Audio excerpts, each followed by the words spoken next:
Gandang umaga po mga kapatid. Hindi po ako recording. Live po ako.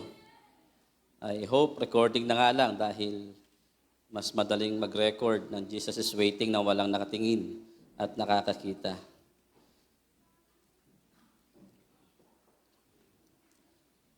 Salamat sa Diyos sa pagkakataon na ibinigay niya sa kanyang lingkod, sa pumalaking kagalakan at privilege sa akin ang magamit niya para sa pangangaral ng kanyang mga salita.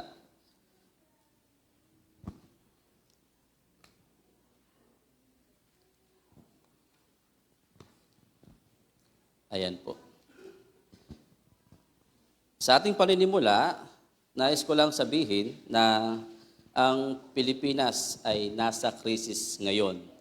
No, matagal nang may krisis pang-ekonomiya at itong linggo lang, nakita natin how the events unfolded, may krisis na rin pang-politika. Recent events in the Senate will tell us na merong nangyayaring krisis talaga. Hindi lamang economically, even our political leaders, our leaders. At sa nangyaring ito sa Senado ngayong linggo, ang ating mga leaders were prompted to tell their own narratives. Iba-ibang kwento, iba-ibang panig.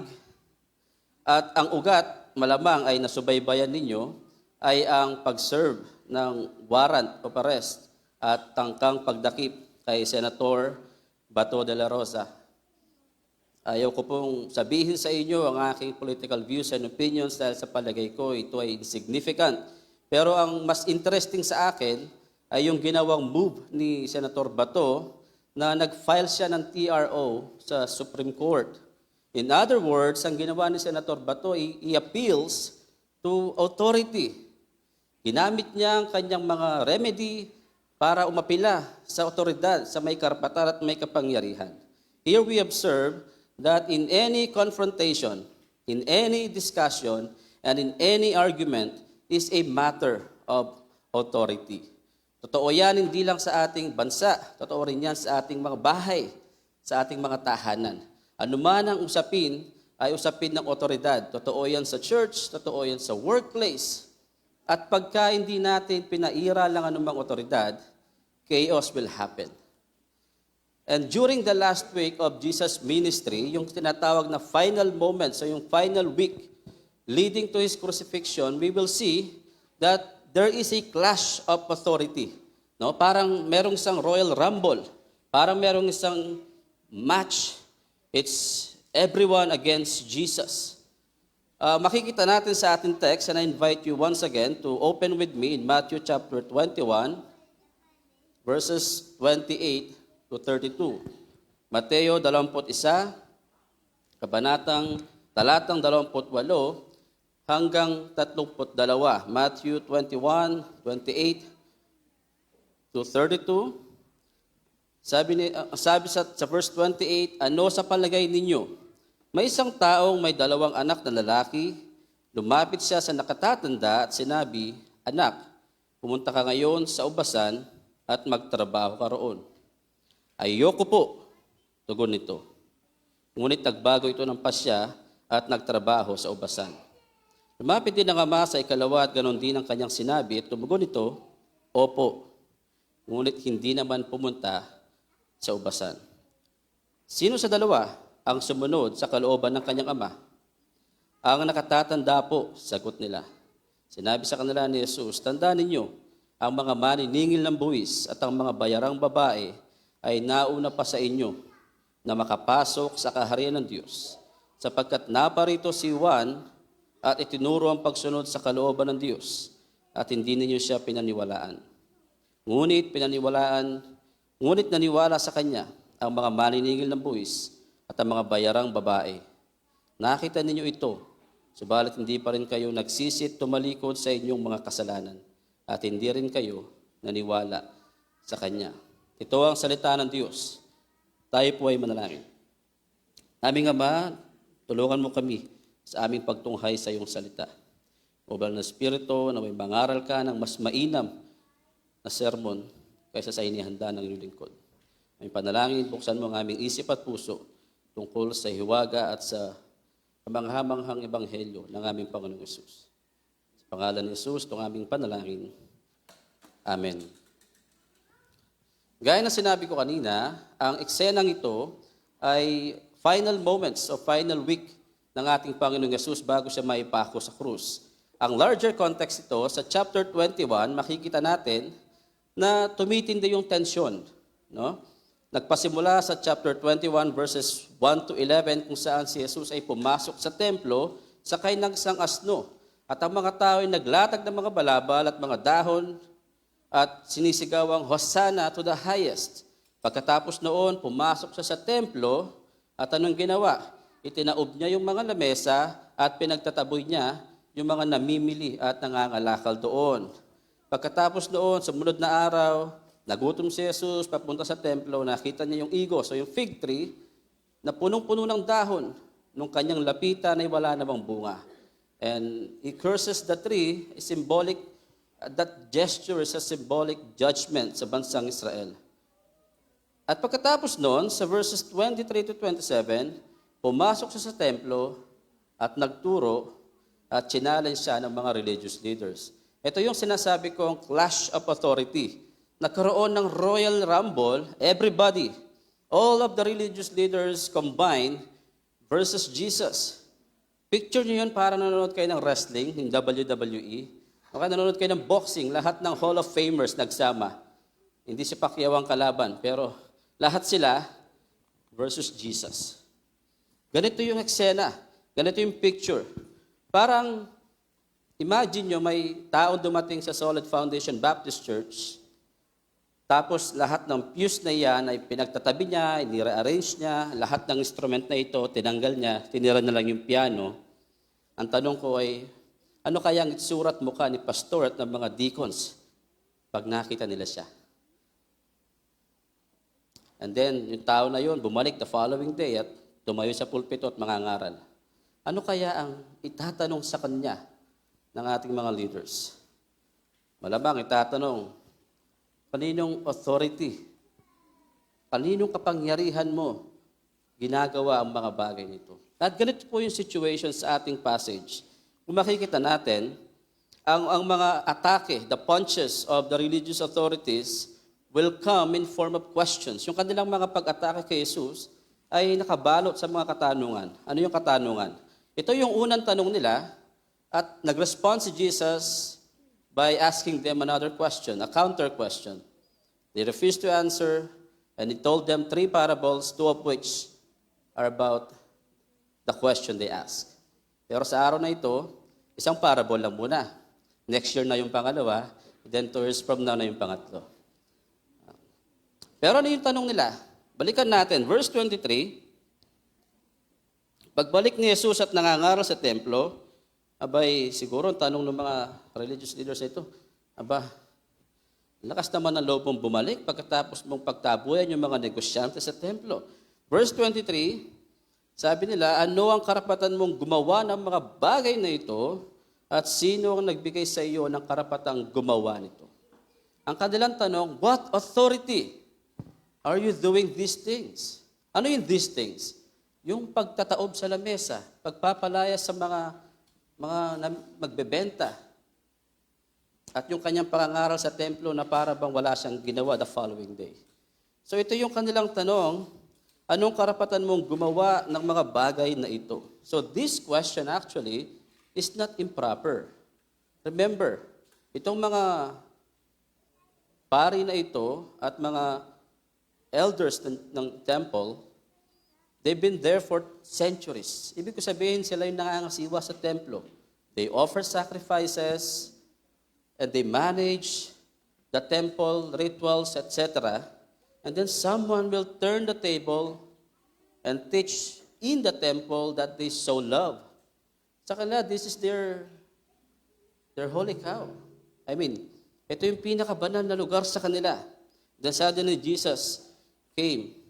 So the question is not improper in itself. Hindi naman mali yung tanong nila, pero yung mali ay yung manner on which they ask that question. Yung kanilang pagtatanong ay accusative. Para bang ang tinatanong nila kay Jesus ay, by what authority In other words, they are saying to Jesus, you have no right. Wala kang karapatang gawin iyan. So they were not asking sincerely. Hindi sincere yung mga tanong nila. And Jesus, on this moment, kanina, nakita natin, tinaob niya yung lamesa ng mga namimili, but this time, He turned another table. He turns another table, and this is the table of the Pharisees, or the chief priests and the elders. Binaligtad niya yung kanilang mga lamesa by responding another question. Ano yung tanong ni Jesus sa kanila? Verse 24, tatanungin ko rin kayo, sabi ni Jesus. Pag sinagot ninyo ang tanong ko, saka ako sasabihin sa inyo kung anong karapatan kong gumawa ng mga bagay na ito. Ito yung tanong. Kanino nagmula ang karapatan o ang otoridad ni Juan Bautista na magbautismo? Sa Diyos ba o sa tao? This is para sa boxing. This is jab. Binigyan sila ni Jesus ng isang jab. Muntik na silang ma-knockout kasi hindi nila masagot-sagot. Nag-huddle pa sila, nag-regroup pa sila para pag-usapan. Anong sasagot natin? Pag sinabi natin galing sa Diyos at hindi tayo naniniwala kay Juan Bautista, abay malaking gulo ito. Magmumukha tayong mga lapastangan. Pag sinabi naman natin galing sa tao, abay kinikilala ng mga tao na si Juan Bautista ay galing sa Diyos. Lagot naman tayo sa ating mga constituents. You see, they are in the dilemma. Di ba? Nasa predicament sila. Ang choices ni Jesus, A or B. At guess, anong sagot nila? Letter C. We do not know. Di ba talaga nila alam? Di ba talaga nila alam? Ang issue dito ay authority. That's the issue. Ayaw nila ng authority ni Jesus. Kaya ayaw nilang sagutin yung tanong tungkol kay Juan Bautista.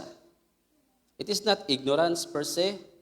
Hindi dahil hindi nila alam, kundi ayaw nilang magpasakop sa otoridad ng Diyos na ibinigay kay Jesus at binigay din kay Juan Bautista. Pangalawa, pansinin natin how worried these leaders are about the people. Masyado silang takot sa mga tao. Nangangamba sila, baka yung survey nila bumaba, yung trust rating nila pumalya, yung satisfaction rating nila baka bumaba. Takot na takot sila sa tao. Compare kay Jesus na sinabi sa kanya sa chapter 22 verse 16, ang sabi ng mga tao tungkol kay Jesus, Teacher, we know that you are true and teach the way of God faithfully, and you do not care about anyone's opinion, for you are not swayed by their appearances. So we see,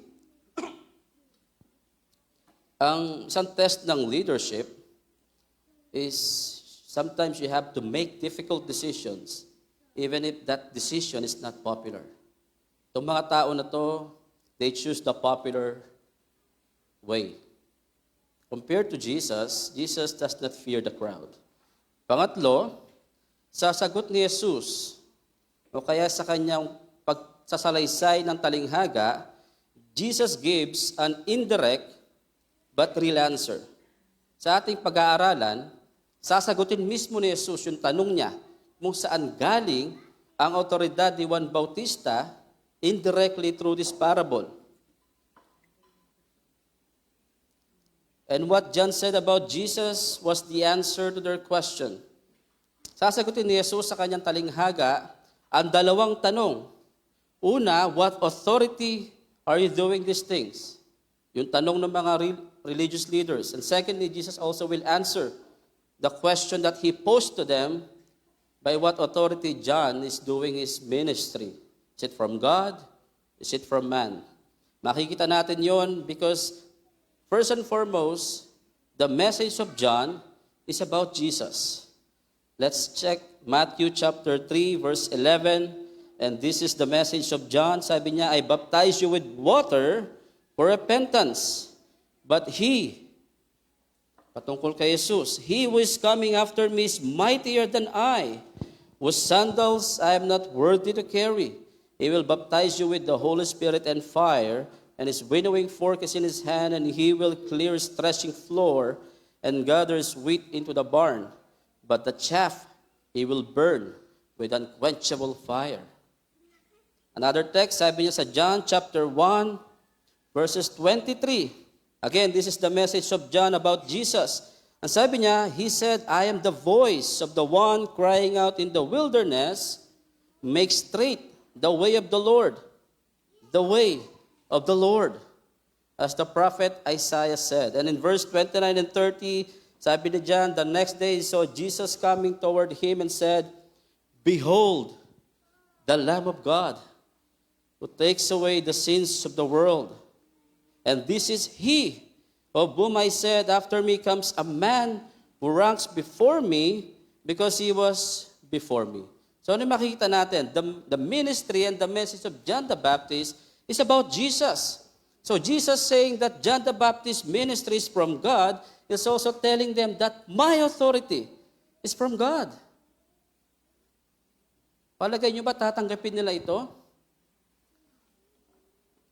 We do not know. That's their answer. But Jesus doesn't take a no as an answer. He will make them speak, and by their own words, they will condemn themselves. Totoo ang kasabihan. Ang isda, nauhuli sa bibig. Kaya yan ang dahilan kung bakit kinuwento ni Jesus ang talinghaga. Ang dalawang talinghagang magkasunod ay patungkol sa pananampalataya at judgment. So mga kapatid, this is our simple message for today. Our response to the authority of Jesus reveals our standing in the kingdom of God.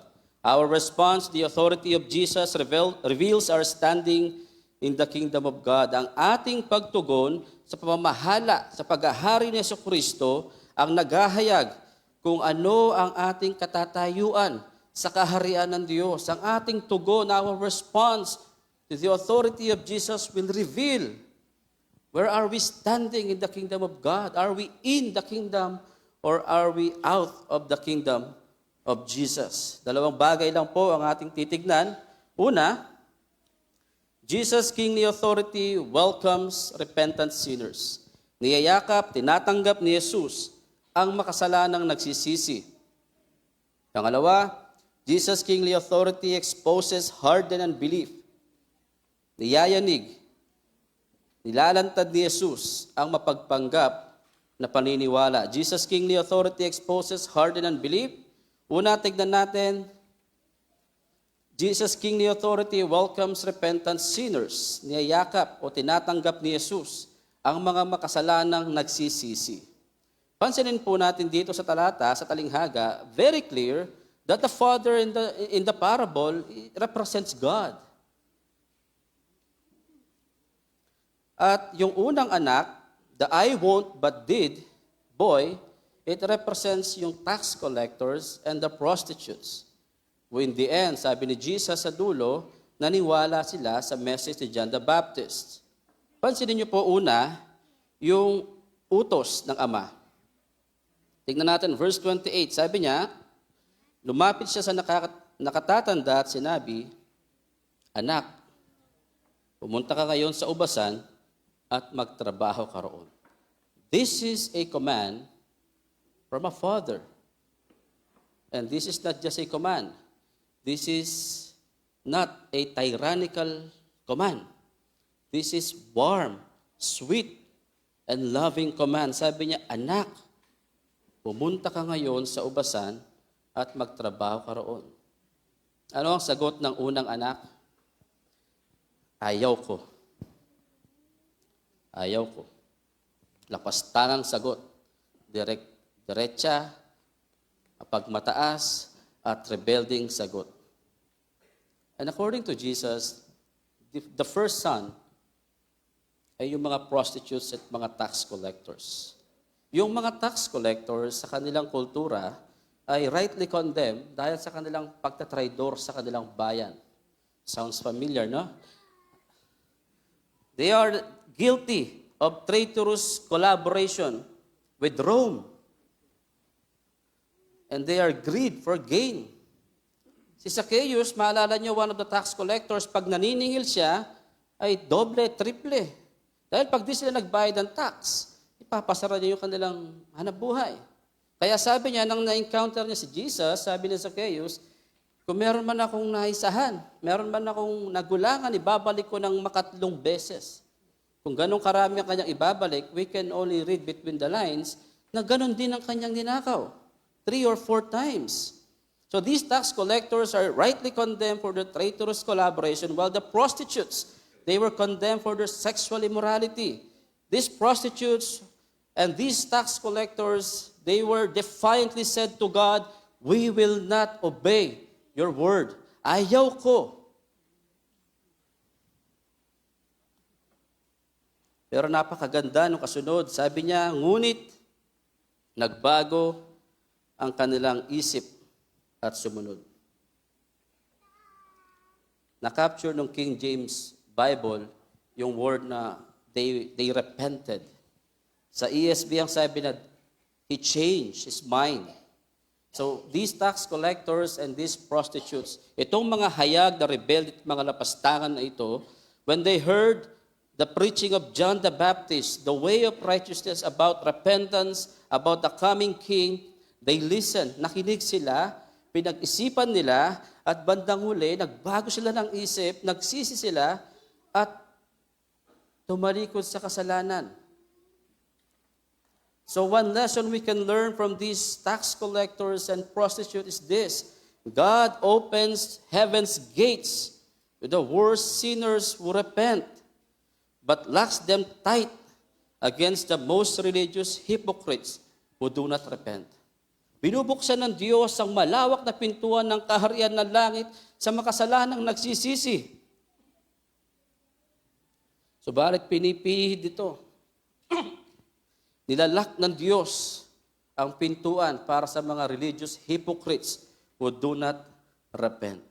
And that's the irony here. Sila ng mga nasa templo, mga religious leaders, they were assumptive that they are part of the kingdom of God.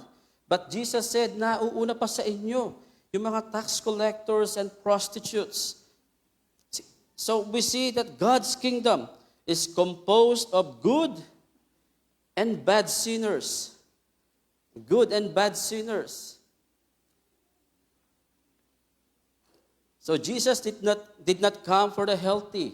Hindi siya naparito para sa mga malulusog, naparito ang Panginoon para sa mga may karamdaman, sabi niya. He came to cure the sick. And this is also His message in Mark chapter 1 verse 15. Sabi ni Jesus, dumating na ang takdang panahon, malapit nang maghari ang Diyos, kaya magsisi kayo at talikuran ng inyong mga kasalanan at paniwalaan ninyo ang magandang balita. Ito yung message na narinig ng mga prostitutes at mga tax collectors, and they believe and they repented of their sins.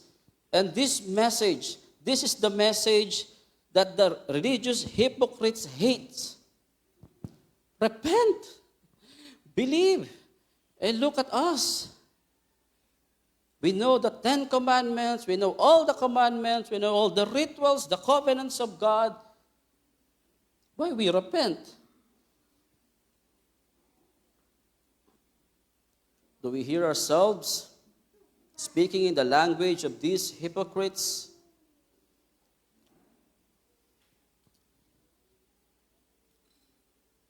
They hate the grace of God, and they miss the grace of God.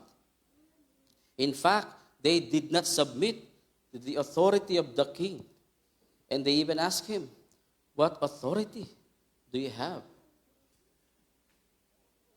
Meron pong isang pastor na sa Amerika na bagong nagpapastor sa isang church. At nang siya ay mangaral, isa sa mga naikwento niya yung kanyang testimony. Nakwento niya na dati siyang rebelde, dati siyang immoral, dati siyang lapastangan sa Diyos. At pagkatapos niyang mangaral, isang couple o isang mag-asawa ang nagsubmit ng kanilang resignation letter.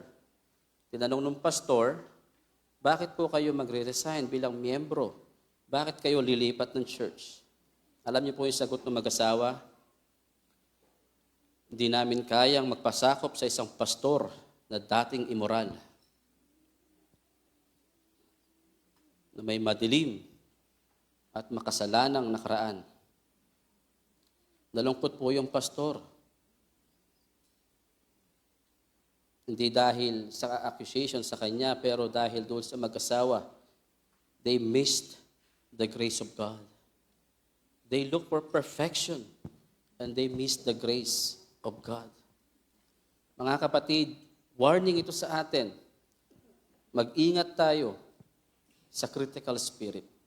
Mag-ingat tayo na magkaroon tayo ng diwa, ng espiritu na masyadong mapanghamon at mapangduda sa patotoo ng iba na maaring hindi natin kapareho ng karanasan.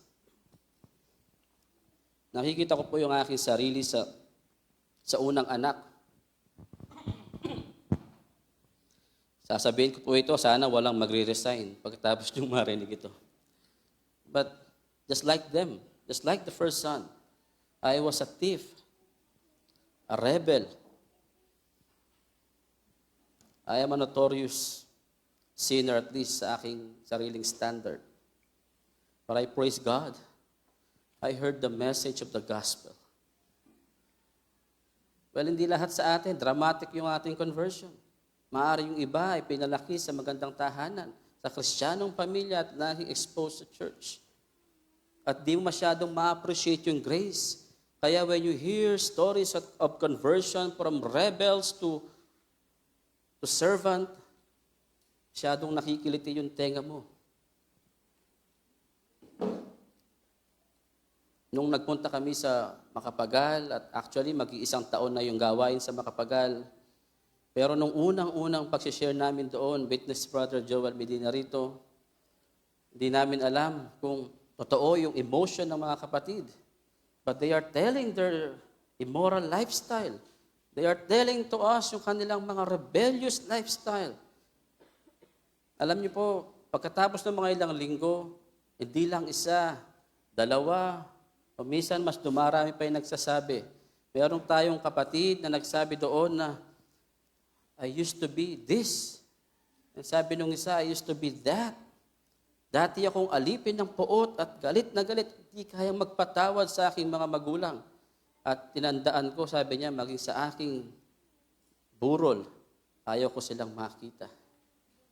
But hearing the message of the gospel, they are telling those stories hindi dahil proud sila, but because they hear that there is forgiveness even to the notorious sinners just like you and me. There is this grace of God that can cleanse us, that can transform us, and that can save us from within, from inside out. Kaya mga kapatid, ipako natin sa harapan ng krus ni Jesus ang anumang mapagmataas at anumang mapangmatang diwa laban sa mga kapatid na hindi natin kapareho ng pinagmulan. Laban sa ating mga kaibigan at mga bisita at mga mahal sa buhay na lumalapit kay Jesus kahit sa kabila ng kanilang notorious lifestyle. Ipako natin sa krus ang ating mga critical spirit. At ang mensaheng ito, ang puntong ito ay isa ring mabuting balita sa lahat ng aming mga bisita at mga kaibigan ngayon. Kung iniisip mo you are beyond the reach of God's grace, I'm telling you, there is hope. There is hope for you, my friend. And I'm telling you, look to Jesus Christ. Lumapit ka kay Jesucristo dahil kahit gaano ka man ka-rebelde at ka-notorious, if you are repentant, you will enter the kingdom of God. At sa atin mga kapatid, bilang isang church, bilang isang iglesia, huwag nating papalitan ang mensahe na ito, the message of repentance, the message of faith in the Lord, para lang maging katanggap-tanggap sa ating lipunan. Huwag nating papalitan. Pastor, at mga diakono, masyado na kayo nag-i-emphasize sa sin at sa pagtalikod sa kasalanan. Ibahin naman po natin, gawin nating how to live your best life now and how to be successful Christian here and there. Hindi po, if Jesus preached the message of repentance, who are we to change and to adopt the culture? Baka tayo mabansagang hindi nagpapasakop sa otoridad ni Jesucristo. Ngunit habang niyayakap ni Jesus ang mga nagsisising makasalanan, makikita rin natin may isa namang grupo na kanyang niyayanig, na kanyang niyuyugyog, na kanyang inilalantad. Hindi ang mga immoral sinners, kundi yung mga religious unbelievers. And that's my second point. Jesus' kingly authority exposes hardened unbelief. Niyayanig, nilalantad ni Jesucristo ang mapagpanggap na paniniwala. At ang tinutukoy niya rito ay yung pangalawang anak, the second son, the I will, but did not. Ito yung mga respectable, ito yung mga polite na religious leaders who represent the Israel's leaders who were so verbally zealous in their obedience, yet failed to acknowledge God messengers. Sila yung nagsasabing, yes Lord, we will. Actually, yung sinabi nila sa English na, I will, sir, literally, ang sinasabi nila, I will, Lord. In other words, they are singing the song, yes, Lord. Pero anong nangyari? Sumunod ba sila?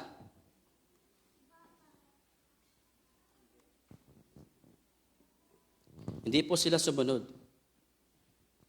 They profess allegiance to God. They call themselves sons and servants of God. But when they are challenged and called to repent, natalikuran yung pride nila and their inward immoralities, they refused. Makita natin dito yung mga tinatawag na mga bad sons proved to be the good one, and the good proved to be the bad one. Sila ng mga maraming alam at verbally they are proclaiming the faith, but they refuse to come and leave their pride and immorality. One lesson we can learn from here is that privilege without repentance increases judgment. Ano bang privilege na ating naranasan, kung hindi tayo magsisisi, dumaragdag lamang sa paghahatol sa pagdating ng Panginoong Jesucristo. Kay Jesus, one is not saved by talk alone. Hindi ligtas at hindi batayan ng pananampalataya yung yes, Lord, para kay Kristo, but by faith alone. And in verse 32, makikita natin, sinabi ni Jesus is playing with words. Ang sabi niya, yung unang anak ay nagsisi, pero nung binigay niya ng interpretation na the first son represent tax collectors and prostitute, tignan niyo yung verse 32, yung ginamit niyang salita, naparito si Juan at tinuro ang pagsunod sa kalooban ng Diyos at hindi ninyo siya pinaniwalaan. Ngunit naniwala sa kanya ang mga maniningil ng buwis at mga bayarang babae. Nakita ninyo ito, subalit hindi pa rin kayo nagsisit tumalikod at hindi pa rin kayo naniwala. Papansin natin yung salitang repent at believe ay pinagpapalit ni Jesus para itong barya na may mukha at may sapot. Ang response sa gospel ni Christ is faith and repentance. Magkasama po ito. Hindi naghihiwalay. Parang barya na dalawang mukha, but the same coin. So sinasabi ni Jesus, kung faith lang ang meron kayo, you are telling me, yes, Lord, but you are not repenting of your sin. That faith cannot save you. That's just verbal acknowledgement of truth.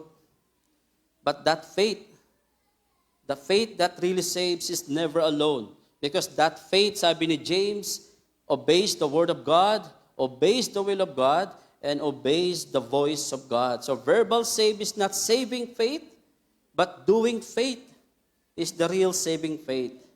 At warning ito sa atin, mga kapatid, at sa aming mga kamanggagawa. Warning ito sa lahat ng lumaki sa church. At warning ito sa lahat ng lumaki sa pamilyang Kristiyano. The privileges that you experience growing up, if you do not repent of your sin, will only increases judgment. Lalo lamang na pabibigat ang inyong mga kasalanan. Sabi ni Jesus, kung dahil sa lahat ng privileges nyo, hindi nyo nakita na kailangan nyo tumalikod sa kasalanan, madaragdag lamang iyan sa judgment na inyong mararanasan. And this is the indictment. This is the judgment of the Lord sa mga religious leaders na ito. At warning ito sa atin. Warning din sa atin ito, mga kamanggagawa, mga pastors and preachers and teachers of the Word of God. Because exposure to truth does not equal salvation. Ang anumang exposure natin sa truth, sa theology, sa doctrine, hindi nangangahulugan na tayo ay automatic na nasa loob ng kaharian. It should be repentance and faith in the gospel of the Lord Jesus Christ.